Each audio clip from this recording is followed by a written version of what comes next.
Hello, hello, and welcome to Intentional Conversations VodCast. We have been expecting you as we do every single Friday around this time, and we're so excited that you have determined that this is worth your Friday, an hour of your time this Friday, and we certainly plan to deliver great content for you. So thank you for joining us. I am Dr. Nika White. My pronouns are she, her, hers, and I have the honor of serving as founder and lead principal consultant for NWC. And I want to take just a moment to welcome each of you as we lean into this virtual space, as we learn with and from each other today. I want to invite you to go to the chat.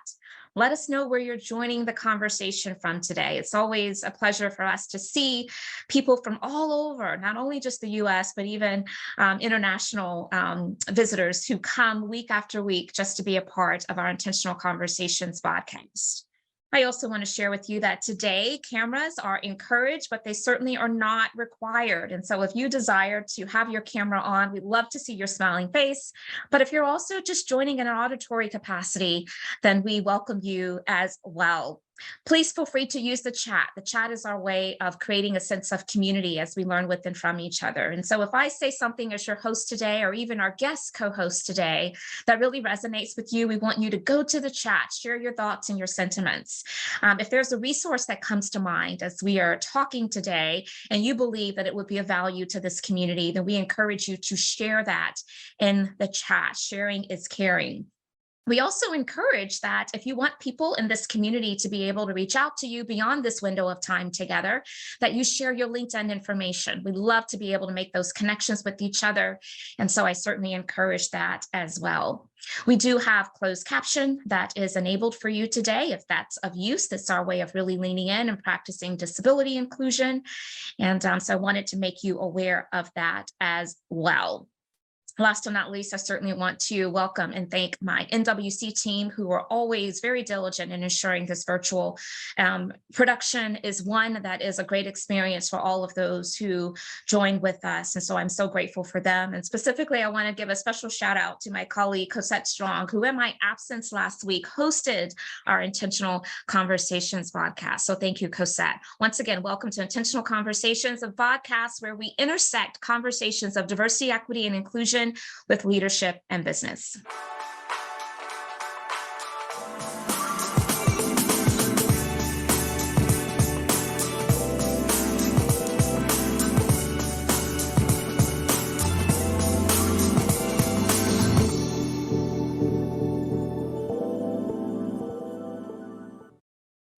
Fantastic. If you're just tuning in, this is Intentional Conversations VodCast. I want to take a moment to also welcome our live LinkedIn audience that may be participating in our discussions today. We are paying attention to the comment areas and making sure that we bring in your thoughts, your expressions into this conversation as well. So as I normally do, I just want to share a little bit of information to make sure it's just top of mind for each of us. We are in the midst of National Hispanic Heritage Month, and so we want to amplify that.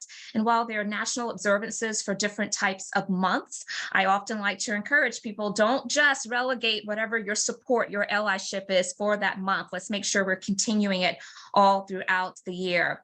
So in that same vein, September is also National Recovery Month. And so for those of you who are perhaps curious about, well, what does that mean exactly? National Recovery Month was started in 1989, and it is a national observance that's held to promote and support evidence-based treatment and recovery practices. And so this is really important. Actually, the group that brought this national observance is Substance Abuse and Mental Health Services Administration. So we certainly like to highlight their efforts and make sure that we are doing our part to support those individuals. And now, as a Black woman founder, I certainly cannot let this week pass without amplifying what probably many of us have been talking about all week long, and hopefully all throughout the year. But earlier this week, we recognized Black Women's Equal Pay Day. It was on September 21st. And so certainly want to take just a moment for each of us to just to recognize really what that means to all of those who are impacted. And really, it tells everyone, we all are impacted, because we have to make sure we're thinking about the most vulnerable, and Black women certainly continue to fall into that category. So as we think about Black women's equal pay day, Black women specifically have to work 9 months into the year in order to make what their white male counterparts make. And when we consider that, that's 40% less than white men, but also 21% less than white women. So acknowledging that pay gap and continuing to fight for parity is something that we all should be concerned with as we're leaning into this work of equity and inclusion. Now, as I've been sharing with this podcast community, you all are like family to me. And so I appreciate your support. I want to make sure that you continue to be aware that book number 3 is going to be released relatively soon. It is done. It is complete.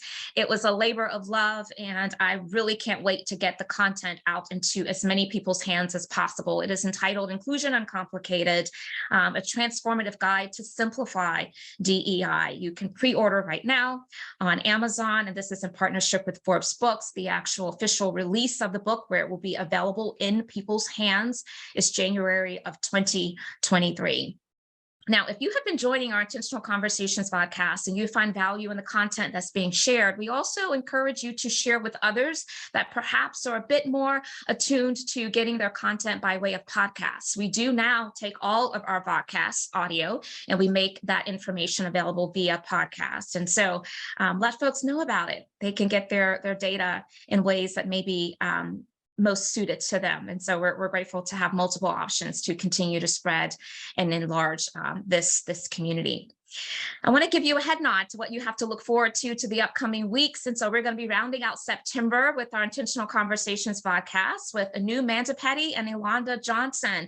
The two of them are going to be joining us as we discuss biases that are in play when developing leaders, and also how to disrupt those biases and how to develop leaders in a more inclusive and equitable way. So I hope you mark your calendars and join us for September 30th. And then if you happen to know of a co-host that you believe would be a wonderful addition to our roster of incredible practitioners that we bring on to our podcast, we would love for you to let us know who they are, introduce us, connect us. And so we're currently recruiting for guests for Q1 of 2023. We're already booked up for this calendar year. You can share those recommendations with my colleague, Amora Carter, simply by just sending her an email, amora@nikawhite.com. Now, as I normally do, you all who have been joining us week after week, you are familiar with the fact that before I allow our guest co-hosts to really greet the audience in their own way, I like to make sure that I read their official bio. I think it's really critical for each of us to understand the credentials, the accolades in which our guest co-hosts are showing up to this conversation with, because it really helps us to have just a glimpse of how in which they like to navigate and support this really important work of diversity, equity, and inclusion. So today I am welcoming Dr. Carey Yazeed. She is a qualitative researcher, cultural critic, and 3 times best-selling author. She is the founder of I Think Change, a research consulting agency that helps businesses to determine what's working, what isn't working, and how they can facilitate change using data analysis. She is best known for sharing the untold stories of Black women in corporate America. Dr. Yazeed is a member of Delta Sigma Theta sorority, ain't part of the Divine Nine, which I am as well, but I am part of AKA, and she resides in South Louisiana. And so I would love for each of you to, in your own way, welcome Dr. Carey as our guest co-host, either through your emojis, your expressions in the chat. Let her know that we are so appreciative of her spending time with us today. And I am actually going to spotlight her so that she can greet you all in her own way. And Dr. Carey, I did prepare you. I said that once I read your bio, we'll all know your accolades, your credentials, but I also wanted to give you an opportunity to share with this audience whatever type of greeting, but important information that we also love to hear from our guest co-hosts, or some of those additional fun facts or tidbits of information that we can't find in your bio that just really helps us to learn a little bit more about you. So Dr. Carey, welcome. Thank you. Thank you for that great introduction. I always say when I hear my introductions, I'm usually going like, oh, wow, who's that person? And then I realize, oh, wait, this is you. This is your interview. So, sometimes I think we don't realize the accomplishments that we've made until we hear them said back to us. So for that, I am very grateful for the reminder of all that I've accomplished, because one of the things we know as Black women, we tend to kind of suppress what we've Yes. done, and we're very humble. And so sometimes we need to be reminded, like, just how great we are, and that we have been trailblazers in some of the things that we have done. So thank you for that. I am a native of South Louisiana, so you probably hear a twang in my voice. I have 2 young adult sons. I'm single parent, and I have 3 fur babies. So, Oh, we love those fur yes. babies, don't we? Yes. No, we have to always get the fur babies in. Sometimes they get left out, they get excluded, but no, fur babies are important. So thank you. Yes, definitely have to acknowledge the fur babies that are Yeah. actually sitting here for the interview. So they're Great. in the Well, office with me. fantastic. So yes. And I've authored it. I'm on my 9th book. So I have been doing this for since like 2006, 2007. Former college professor, taught research for 11 years, and was a clinical social worker for 23 years.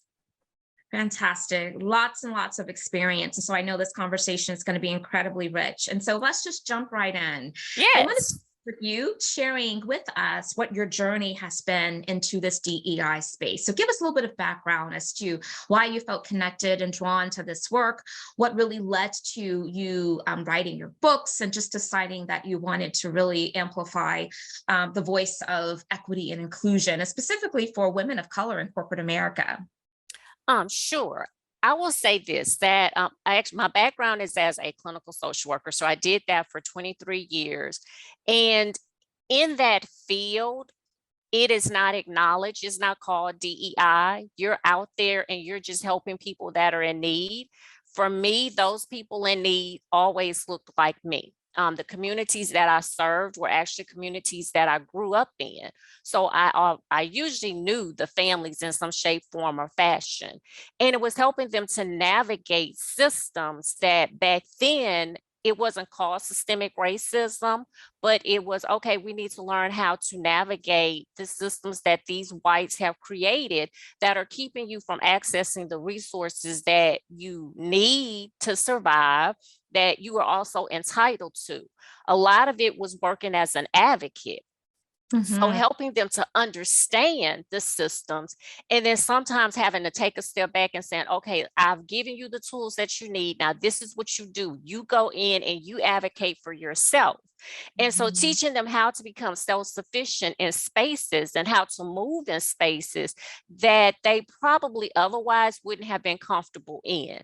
And so during those 23 years, I never looked at what I was doing as a form of DEI. I just looked at it as, I'm a social worker, this is what I do. And then as a college professor, preparing African American students to go into the field again and to practice as social workers, to do what Mhm. I had done all those years. And then we had the summer of 2020, where everyone had a racial reawakening, Yeah. and the focus all of a sudden became on the oppression of Blacks.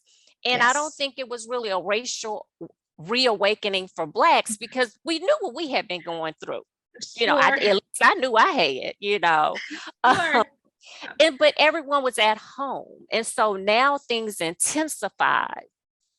And I saw how people were struggling in these spaces and how to navigate and how to express themselves. And at that time, I had transitioned into business coaching. And so my clientele were Black women who were starting small businesses, who had left corporate America, but I really didn't know their stories as to why they had left corporate America. My job was just to help them to start this great idea that they have and turn it into a thriving business. And when we had the killing of George Floyd, I shared my story on LinkedIn of what I had gone through in corporate America and like the feelings that I was experiencing at that time. And I remember I walked away from my phone, from my computer, came back the next day, and it was like I had a flood of DMs, and people were just, women were sharing like their stories. And they said that because I had shared, I gave them permission to share. And some of them were women that I had worked with. And then I began to see why they left corporate America. And it really started to make sense. And so for me, I was like, okay, so what am I supposed to do with all these stories? Like, this is a lot of women who all have similar issues as to why they left or why they want to leave. And at that time, I think I was on book like 5 or 6 that I had published. And I said, well, I have a platform. I know how to self-publish. I know how to get a book out in a record amount of time. I'll just give them the space to share their stories, and then it's documented.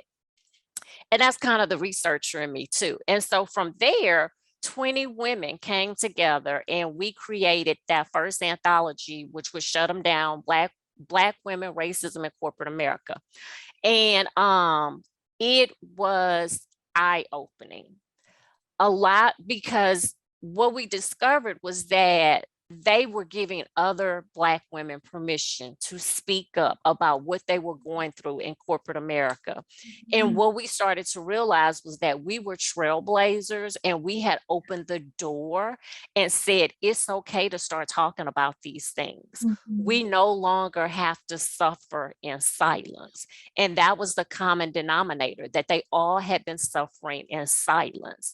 And that is when I think the light bulb came on for me, was that there needed to be some advocacy around work culture, especially when it comes to minorities in those spaces who don't have a voice, and showing them how to have a voice, letting them know that the things that they have gone through, some of it is trauma.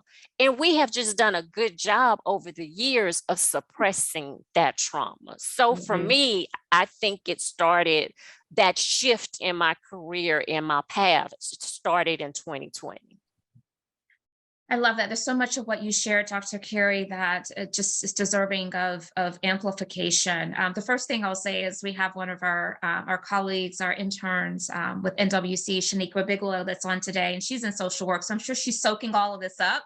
But I love the fact that you are making that connection point to the advocacy and the allyship that happens, and how it is directly related to the work of those professionals who serve in that industry and that discipline. The other thing too that I'm so appreciative of is you, among many others that are now a part of this really strong and intentional movement to help amplify the needs of the most marginalized, which again, I will go down in history saying right now it is absolutely the Black woman, and specifically the Black woman in corporate America. So I love that there's a lot of different outlets to inspire people also sharing their stories, raising their hand and saying, I've been where you are. I think that it is producing this groundswell of support for each other within that community, but also it's a heightened appetite for the awareness and the need to do something. So thank you so much for your work. I want to talk about a recent post. It was actually a few months ago. It was a blog that you wrote, and I'll preface this by saying that this is not to negate, some of the work of Brene Brown, because I do think that she has some strong work that she has produced. But there was a critical analysis of Brene Brown that you wrote about. So can you tell us what you learned from the experience and the research you were doing and the writing that you were doing around that very specific topic, and how that parallels with how Black and Brown women are treated in America? And so the critical analysis that I did basically came from the work that I have been doing. And so Brene Brown is known for vulnerability and courage culture. And I don't dispute those two entities separate nor together. But I think where she fails is that there is a lack of research when it comes to Black and Brown women in those same spaces. And that it's easy to generally tell people to lean in, to take off your armor, to be vulnerable, to be courageous in spaces where you are being challenged. But what I have found through both my personal experiences of being a Black woman in corporate America, but of those of the women that I have worked with through the anthologies and collecting their stories and for doing research for tech companies and major corporations has been that they don't have those safe spaces. And when they decide to take off their armor at work and tell Right. you what they are going through and how it is making them feel, that instead of corporate America embracing them, they suddenly find themselves being labeled as they are aggressive, that you are a team, you are not a team player, that I feel threatened by you just because you are expressing yourself. And so what we tend to do, instead of opening up and leaning in and being vulnerable and courageous in those spaces, as Brene Brown teaches, we find ourselves being closed off because that's not a safe space for us. And Right. so I wanted people to understand that it is a privilege to be able to lean in and to open up and to share a part of yourself and what you are going through in the workspace. That is a privilege that Mhm. all of us are not entitled to. And that when we do open up, because I have, we get to that point where it's just like enough is enough. So that's when we decide we going like, I'm just going to be courageous and tell y'all what's going on. I don't know if it's going to be vulnerable. I was escorted out the building by the police. Like, you get a pink slip, you get a severance package. And so it doesn't work the same for us. Yes. And I wanted people to see that, yes, Brene Brown is a phenomenal writer. She's a qualitative researcher. She's also a social worker. Her background is in social work as well, because a lot of people get her confused as being a psychologist, and she's not. She's Mhm. a social worker. But her research, when you look at the participants, they're white. Yeah. And now she's starting to share that a small percentage have been Hispanic and Black, but it's a Mhm. small percentage. And so when you're Yeah. looking at that in terms of research, that still does not give you the clear picture of what is taking place with Blacks within those spaces. And so I'm coming in and I'm closing that gap, because that's what you do as a researcher. When you see a problem, when you see a gap, you go in and you fill it. And so I'm giving voice to the voiceless. And so there were some people that had problems with my critical analysis, and that's okay. I'm Yeah. not for everybody. Brene Brown is not for everyone. That's perfectly okay. There's room for all of us to have a voice in this space.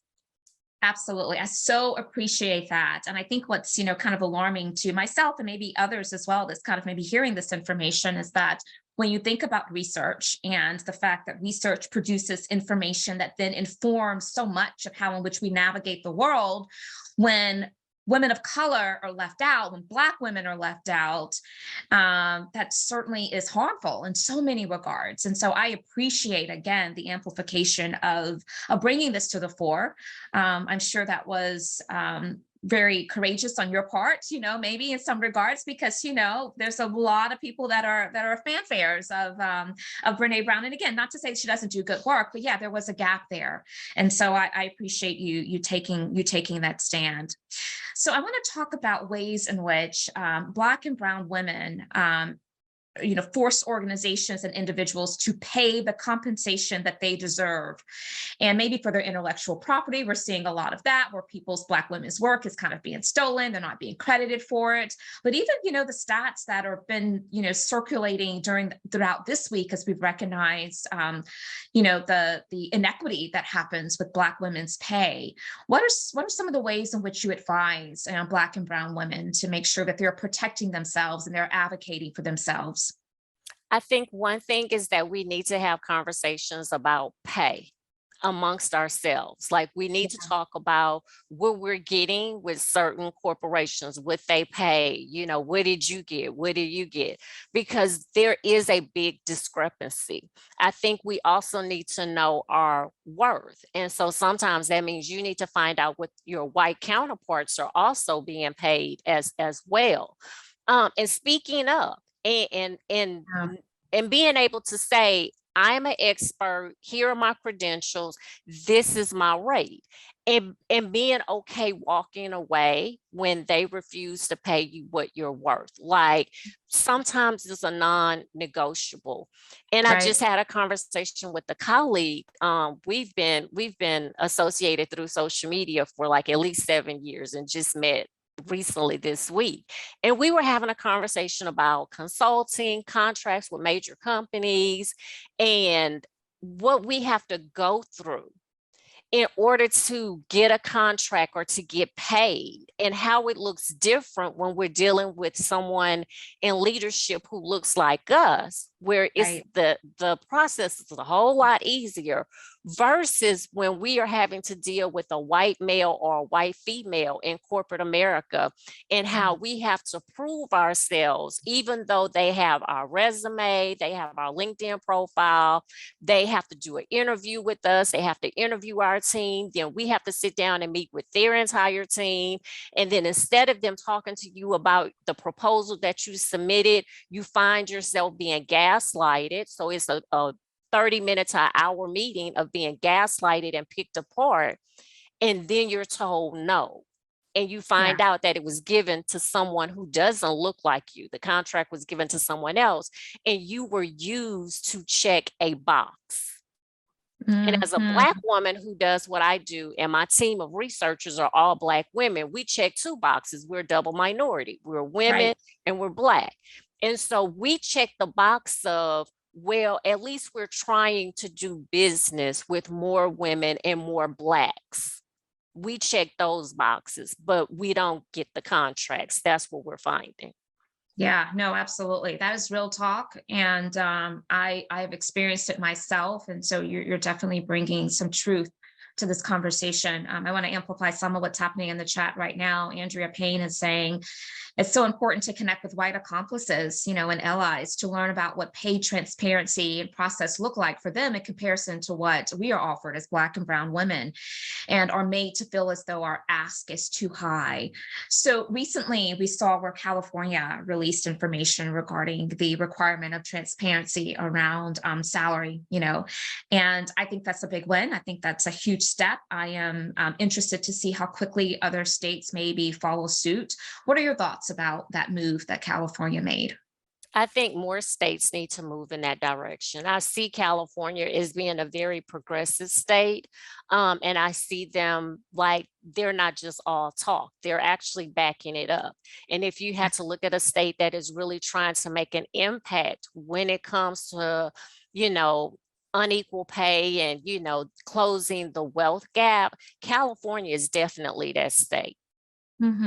Yeah, California is definitely that state. So let's talk a little bit about intellectual property and how that is also a big challenge for a lot of um, Black and brown women. And one of the questions that comes up for me is, yes, we certainly can enter into negotiations to where pay is then offered for our intellectual property. But my question for you, Dr. Carey, is payment and recognition enough for intellectual property? And what's the alternative if it's not pay? Well, I will say this. If you're not going to pay me for using my intellectual property, at least cite me. At Of course. least at Yeah. least direct people to the source of your information. Since the Brene Brown article has gone viral, and I've had it happen in the past, but it was subtle, sitting in a Mhm. workshop and you're just like, oh, that really sounds like something that I I know. I've seen did. that And before. I think you Yes. were in the audience when I did it. Okay. But like the digital age has made it so easy for people to, as I say, borrow your work like a cup of sugar with no intentions of ever returning it. And Yeah. so I'm like, if you're gonna borrow it, at least cite me. If Yeah. that's I ask of that, is that you cite me, because then people who read it know the source and they can Yes. come back to me and gain other information.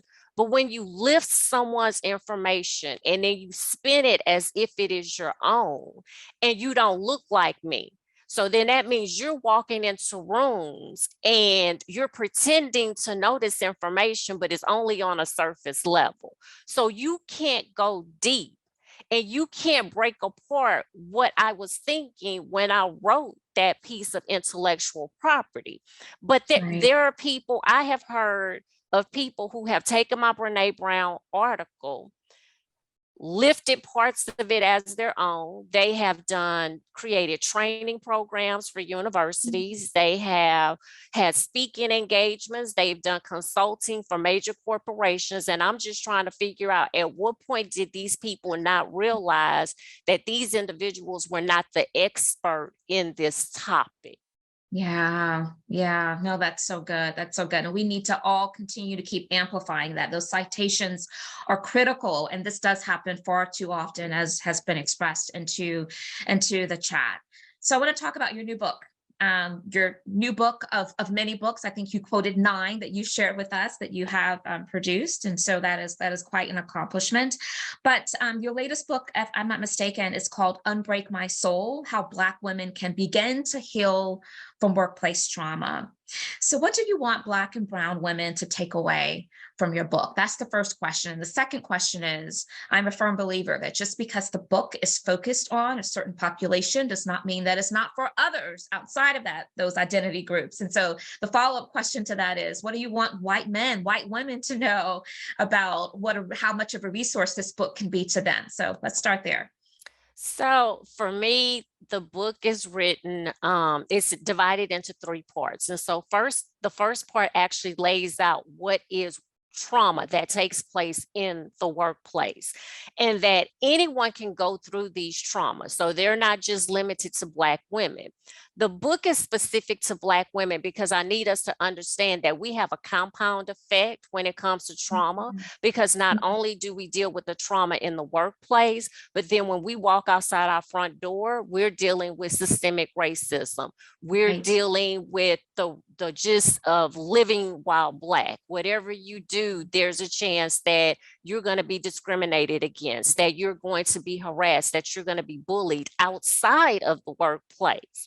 And so understanding that also we have the generational effects of slavery that has happened. And so we have to remember, there weren't therapists back then when they let the slaves go and said, oh, y'all are going to be free. No one was there to say, hey, well, let's talk about the trauma you all have went through for the last 400 years. Let's have a conversation. That didn't happen.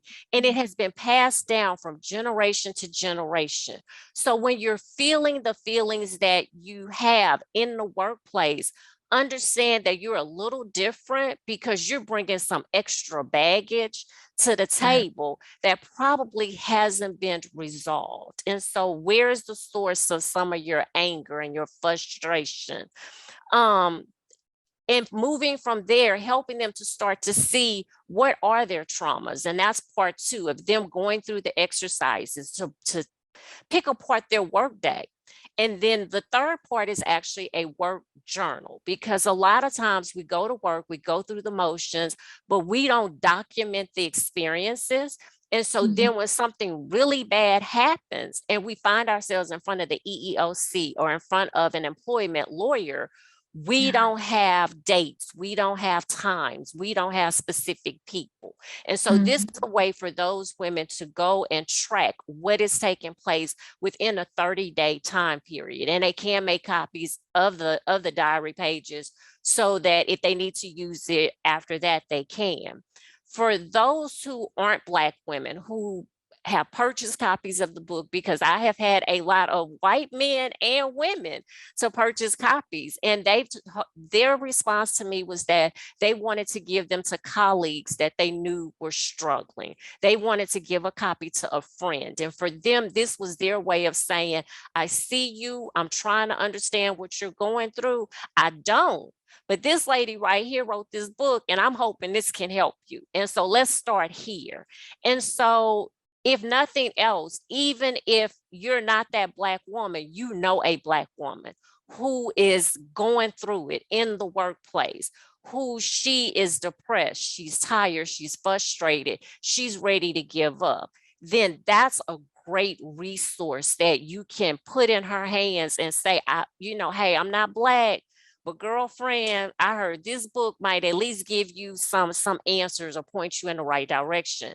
I think if they sit down and read it, it also starts to give you a clear picture of what we go through and the extra amount of pressure that a Black woman has on her when she wakes up every morning. That is not just about work and home, that we have some other issues that we're having to deal with in regards to society and what we see on social media, in the news, what we see when we're riding down the street and see someone being pulled over that looks like us. For me, as a Black mom, I have 2 African-American sons. So every day until they make it home, there's also that fear that I hope they're okay. I hope they don't get pulled over. They have been pulled over. I've had to go to the scene and stop some woman who's screaming and hollering because my son hit the back of her car, and de-escalate the situation before the police arrived. Like, it's real, it's serious. And so imagine doing all of that mentally, the mental gymnastics, and then having to go to work and play mental gymnastics because now you're supposed to be the face for this DEI push that all of these companies are having, but they're not putting in the resources. They're not giving people personnel or financial help to be the face of DEI. You're just supposed to do it. There's a lot of pressure when it comes to being a professional Black woman in 2022. 100%. 100%. It's actually an understatement to say a lot of pressure. I'm not even sure what the words are that really could adequately express what happens internally for women that are navigating those complexities. Kwabena placed into the chat, the curse of being strong. You no longer receive empathy and sympathy. And that's so true. It reminds me of, and I'm navigating towards now a conversation of healing. What can Black and Brown women do to kind of heal from this trauma? And I want to get your thoughts, Dr. Carey, because I find that we are amplifying a lot of these true stories, these horrific stories of all of these traumatizing events. And I think that's important because it helps to, again, create this sense of community. You're not alone, and to bring attention to this, the severity of this problem that continues to occur for so many people. But I'm also curious about what is the need for us to balance that with stories of resilience and overcoming, so that for those who are going through, they can also hear those uplifting stories and really be inspired by the fact that my reality right now does not have to be my reality forever. And so I'm just curious about, are you seeing a really good balance of both sides of the coins being amplified? Because I think both are important. It's a matter of validating what's happening, but then also being able to see a path out, which is why I said I wanted to shift and start talking about healing. Yes, no, I actually don't see the balance, because we're just starting to have these conversations. Uh, I tell people all the time, Black people just started going to therapy in 2020. I had a private practice for 20 years. The majority of my clientele were white females. They were not Blacks, they were not African American. And the comments that I would hear would be, I'm not telling her all my business. Like, I'm Black there. I'm not telling the Black therapist all my business, or, what happens in this house stays in this house. And, therapy is for crazy people. What in 2020 happened, and then a lot of people realized, like, well, you know what? I got a little crazy in me too. Like, I might need to go sit down, talk to somebody. You've been in the house all day for 3 weeks, a month, 2 months. You really had some time to self-reflect. So the conversation around healing for Blacks and what that looks like is just starting. But I also see that the gap is not being closed because of the limited amount of Black therapists that we have. And that takes me into, talking about like the inequality and the lack of inclusion and diversity that we see, especially in the mental health profession.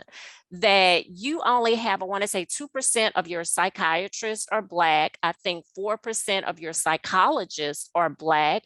I think that only 21% of social workers who are also can be mental health therapists are Black.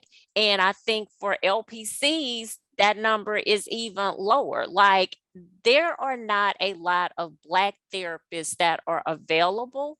And we also see the systemic racism that is taking place, the barriers that are being put up for students who even want to practice getting into those programs. We just saw a big incidence with the social work board that actually does the testing. I forgot what it's called, ASWB, I think is the name of it, and how the number of Blacks that did not pass the test was alarming, and how the board's response was, well, that's the individual's response. And I'm like, no, it's not, because a lot of those Black students went to the same institutions as their white counterparts who passed the test. So something is wrong if they're all getting the same information, they're all having the same experiences, but one group is passing and another group is not. And that takes me back to us having biased algorithms in the healthcare system. And that takes place a lot, and there's not a big conversation around that as well.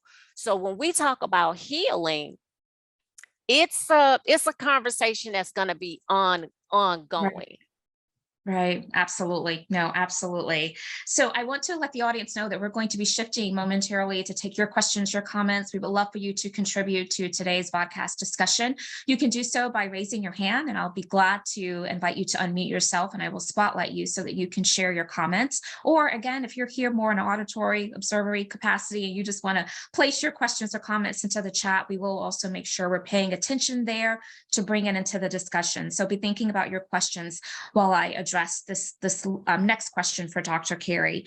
So we talked about in the beginning that you founded the company, I Think Change. And I love the name, by the way. I love the emphasis on change. Why is it important for organizations to facilitate change using, again, research, data analysis? Let's talk about that. Well, most corporations are numbers driven. So, change is supposed to take place because of what the data is telling you. That your data should be influencing the decisions that you are making. What we're seeing is that a lot of companies only focus on the numbers and they forget about the people. And so that is where my company comes in, because we're all behavioral scientists. And so we look at the behaviors of your employees. That's really our focus. And we want to talk to not management. We want to talk to the frontline workers. We want to talk to the entry-level workers.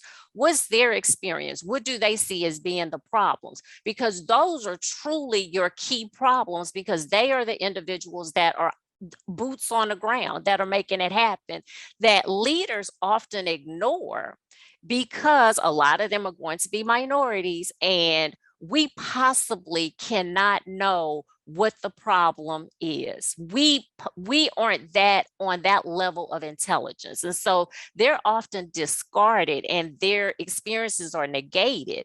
And so what we do is we go in and we give them a voice. And we also do the quantitative as well. But when we put it together, it gives you a bigger picture that's very hard to ignore. And so I think that as companies look at data, part of that data needs to be the voices of their employees and not management. We hear from management all day, every day. Let's talk to the people that you walk by at the water cooler and you never speak to. And you don't know what's going on with them. Those are the stories that I want to capture and pick out the themes and code and say, these are what the real issues are. Yeah, I love that. I love that there's a huge emphasis on the front line, what their perceptions, sentiments, experiences are. I often share that where you sit in an organization determines what you see, and what you see becomes your lens, and your lens is what helps to inform how in which you make decisions, how in which you interact. And when you sit at that level, your experience often is vastly different. And so I so appreciate you emphasizing the need for us to center, again, the voices of the most marginalized, of those who are most directly impacted by what's happening in our organizations. So Kwabena, welcome. I see that your hand is raised, and so I'm going to invite you to unmute yourself and share. I'm adding you as a spotlight. How are you, sir? I'm doing very well. How are you? Doing well, thank you. Dr. Yazeed, thank you so much for being here. I really enjoying your conversation, your knowledge, and your experiences. Speaking of experiences, my question for you is, and I know, especially since your background is research, you've written 9 books, which kudos to you. I barely read 9 books. No, I'm just kidding. But congratulations on that. But my question for you is, there's a recently, within the past probably 6 months, I was listening to a DEI expert, and they spoke about the value of elevating people's experience as valid DEI best practices, and which it in its idea in that ideology, it kind of challenges, what you talk a lot about is research, and then along with that, you also incorporate the psychological space of the humanization of DEI, which supplements the data. But I just would like to hear your perspective on the validity of using strictly personal experiences as leading tools for DEI, even in large organizations, large corporations. And so how do you take that general concept? Well, I would say this. It's whose general experience are you looking at? That's number one, because you can say that and throw that out there, but then it becomes, well, exactly, are you looking at management's experience? Are you looking at middle manage experience? Or are you looking at the frontline workers experience? Because all of their experiences are going to be different. The lens in which they see DEI and problems within the organization is also going to be totally different.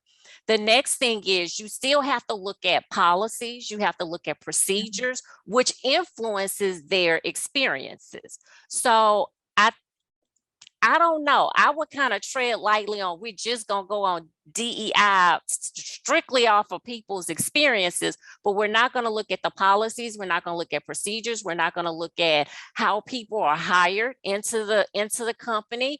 And again, that might not be someone's experience. That might be someone's mindset of, well, I'm not going to hire her because she says she's a single parent, and I just know she doesn't have experience. And so she's going to have to always leave early. And so then it becomes all of these assumptions.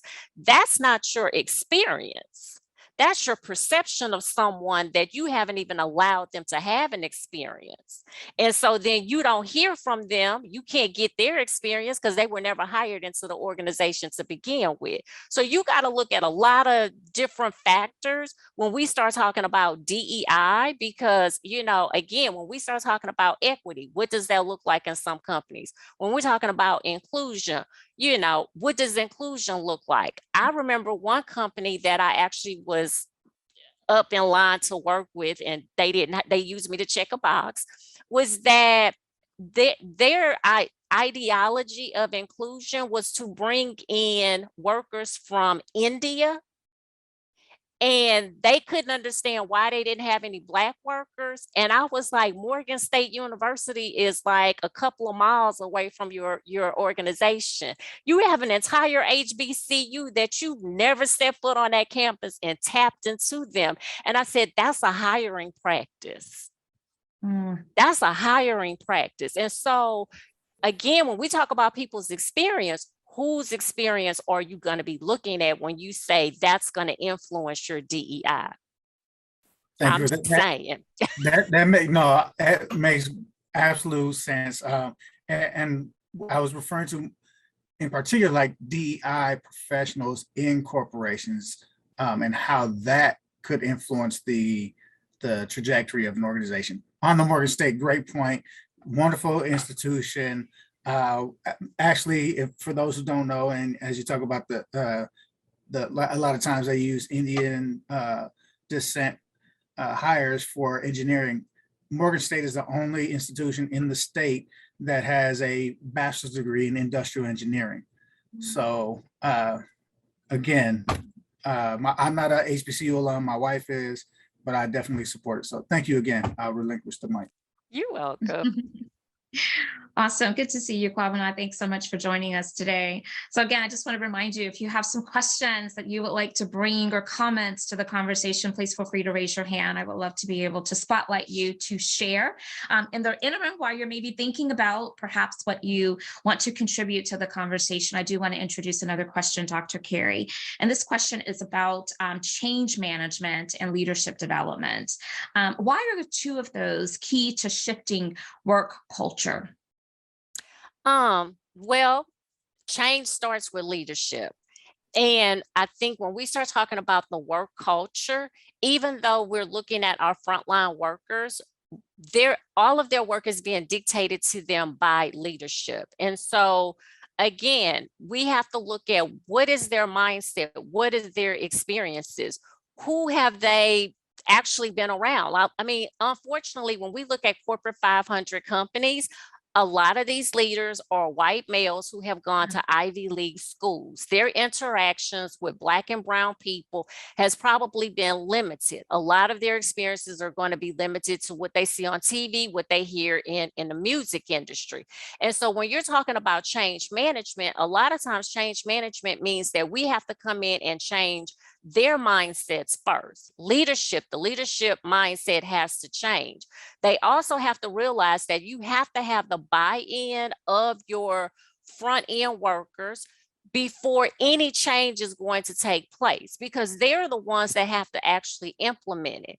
And so where I see the disconnect with the change management that takes place is that leadership never talks to those who are in those frontline worker positions.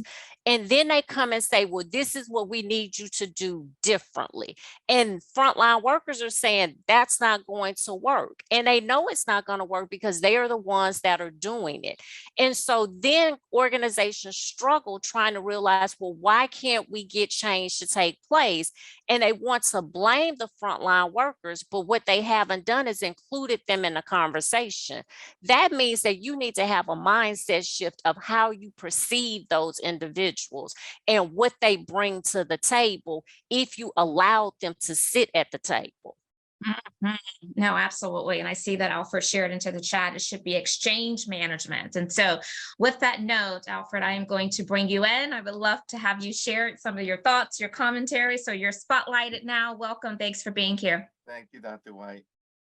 I put two comments in there, Dr. Yazeed. One was on imposter syndrome. I can't go a day without seeing a webinar notice on imposter syndrome.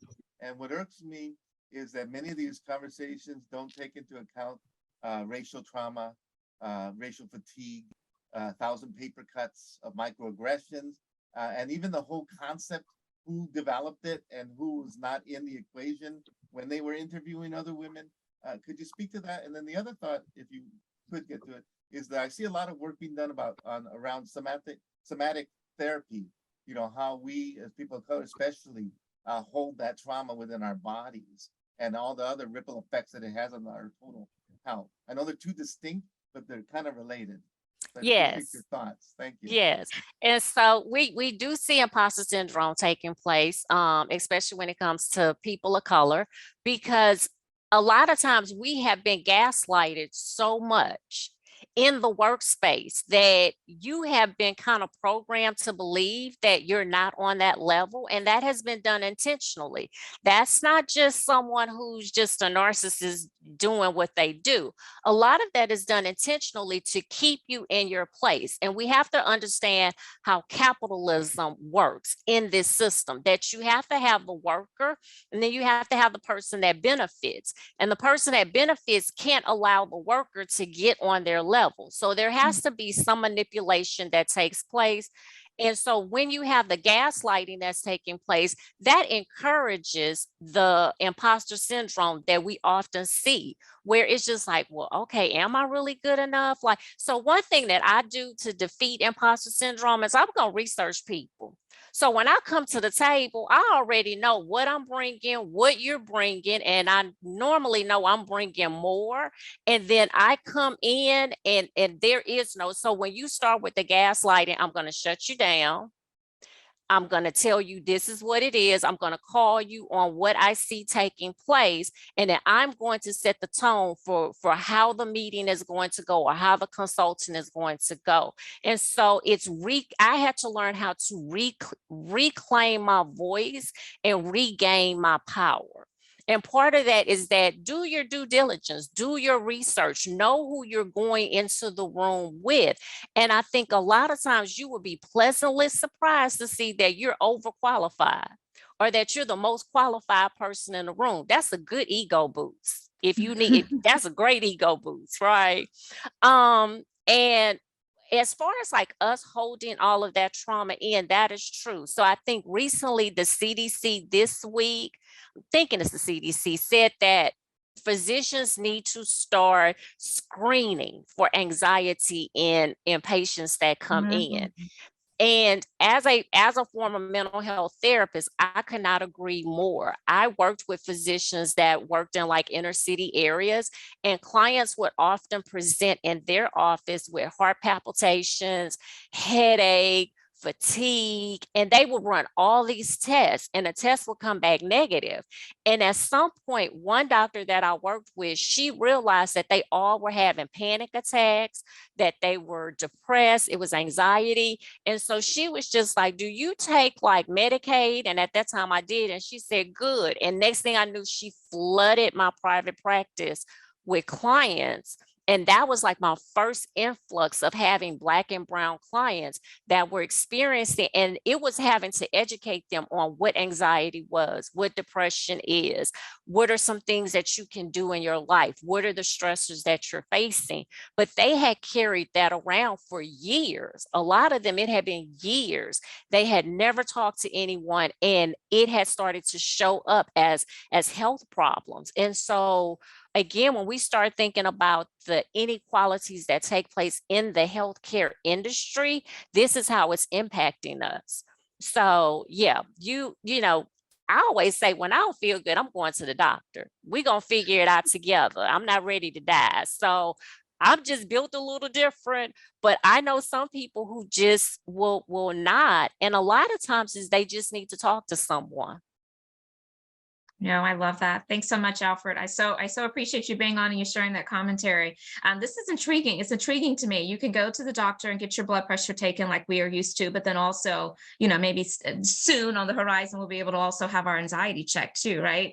I'm going to try to squeeze one more in. And so, Michael, I see your hand is up. I'm going to add you to the spotlight. Hi, my friend. Thanks for being here. Yes, thank you, Dr. Nika, and also thank you, Dr. Carey. Good to see you live now. So yes, hi. yeah, so yeah, a lot of what you already know, a lot of what you say resonates with me, and I just wanted to add a little thing because what you talk about Brené Brown, I think Brené Brown also said that she's quite inspired by the work of bell hooks, something that is also been noticed by you. But one thing, like I've also really studied the work of bell hooks, and I think one important thing that she also talked about was like the importance of critical thinking. And when you think about critical thinking and when you apply it to what you just mentioned, like if you would critically think, then it also would not make sense to just take the work of Brené Brown and just apply it to everyone.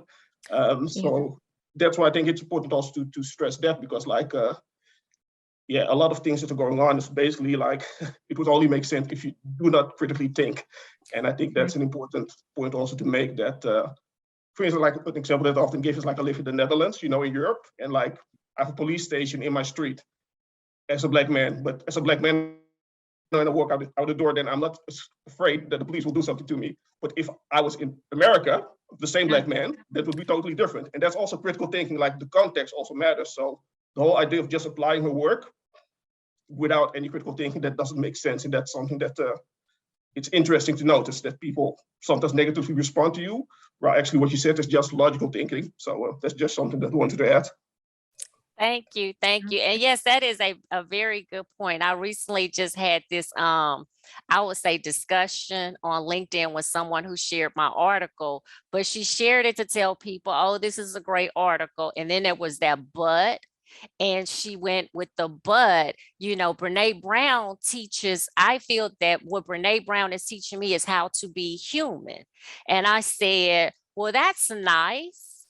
But I don't understand how she's teaching people to be human when the majority of her research subjects are not Black and brown people, that they're white people. And normally they're the white people that don't like the Black and brown people because she located in Texas. I'm gonna just keep it real. Y'all know what's going on in Texas, okay? It's good and crazy out there. It's a hot mess. And so she challenged me and she was like, well, this is on her website and these are her statistics. And she was like, she does 22% of her participants were African-American women. And I'm like, 200 women? And you gonna tell me this is your perception of she's teaching us how to be human? No, ma'am. Like, I'm not buying this. Like, take that somewhere else. And also, Brene just put that on her website after she took a lot of slack for not incorporating Black and brown people into her work, into like her workshops and everything that she does. The face of it has been white suburban housewives. That's really who her work is focused towards. And if a Black woman or a brown woman can identify with that, that's great. But you still, as you said, we have to use some critical thinking. We have to start looking at the work of people and say, does this truly reflect who I am? And a lot of people came to me and said, well, who else is out there? And I said, well, you might go to the source of Brene Brown's inspiration, which is Bell Hooks, the Black woman that didn't get all the credit for talking about being vulnerable and being courageous. But, you know, Black women are known for being trailblazers. But when you're a trailblazer, you usually are blazing a trail for somebody else that's going to get all the recognition. It's not going to be you.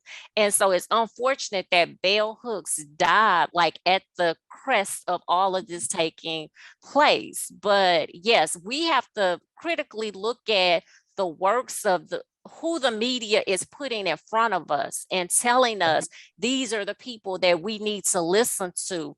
We as Black and brown people, it's our responsibility to say, but does this person represent me?